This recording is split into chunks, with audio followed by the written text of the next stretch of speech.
ายกรัฐมนตรีเข้าร่วมในงานต้อนรับคณะผู้ลงทุนใหม่และการเสนอวิสัยทัศน์การลงทุนปลูกไม้อุตสาหกรรมของบริษัทบัวละพากสิกรรมป่าไม้จำกัด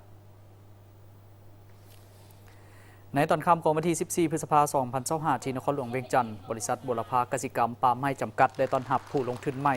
และการเสนอวิสัยทัศน์การลงทุนปลูกไม้อุตสาหกรรมของบริษัทบัวละพากสิกรรมป่าไม้จำกัดโดยการเข้าร่วมของท่านสอนไซสิบดอนนายกรัฐมนตรีมีบรรดารัฐมนตรีผู้ประกอบการด้านธุรกิจทางภายในและต่างประเทศเข้าร่วม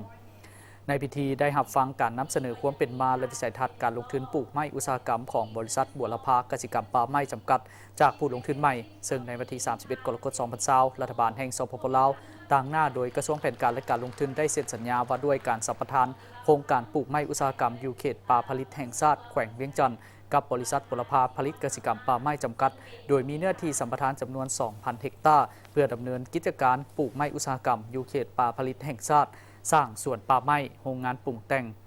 ไม้ครบวงจรโรงงานผลิตไม้อัดจากไม้ปลูกเพื่อจำหน่ายภายในและส่งออกมีอายุสัมปทานเป็น50 ปีและได้สร้างตั้งบริษัทบัวละพาผลิตกสิกรรมป่าไม้จำกัดเป็นบริษัทจะตั้งปฏิบัติสัญญาโดยรูปการลงทุนวิสาหกิจผสมและในวันที่ 9 มีนาคม 2022 ได้มีการเพิ่มเนื้อที่สัมปทานมาเป็นจำนวน 60,000 เฮกตาร์อยู่ที่แขวงเวียงจันทร์และแขวงชัยบุรีตามสัญญาดัดแก้และเพิ่มเติมครั้งที่ 1 ครั้งวันที่ 9 มีนาปี 2022 และได้รับการเปลี่ยนแปลงผู้ลงทุนในวันที่ 20 มีนาคม 2025 ตามใบอนุญาตลงทุนฉบับเลขที่ 039/2025 ทับกพทลงวันที่ 20 มีนาคม 2025 โดยการเปลี่ยนแปลงผู้ถือหุ้นในพิธีท่านสอนไซสิบดอนก็ได้มีคำเห็นว่า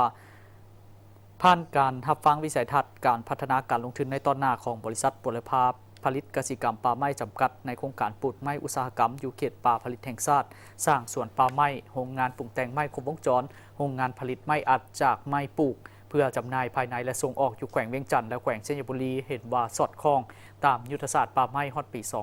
2035 และวิสัยทัศน์ฮอดปี 2050 ของสปป.ลาวในการส่งเสริมการพัฒนาอุตสาหกรรมปรุงแต่งไม้และเครื่องป่าของดงตามทิศหันเป็นทันสมัยอยู่แห่งการผลิตภายในสร้างมูลค่าเพิ่มและสร้างเวียกเหตุงานทำปรับปรุงผลิตภัณฑ์ไม้และเครื่องป่าของดงให้มีคุณภาพสูงและได้มาตรฐานเพื่อรับใช้ภายในและส่งออกติดพันกับการคุ้มครองต้องโซ่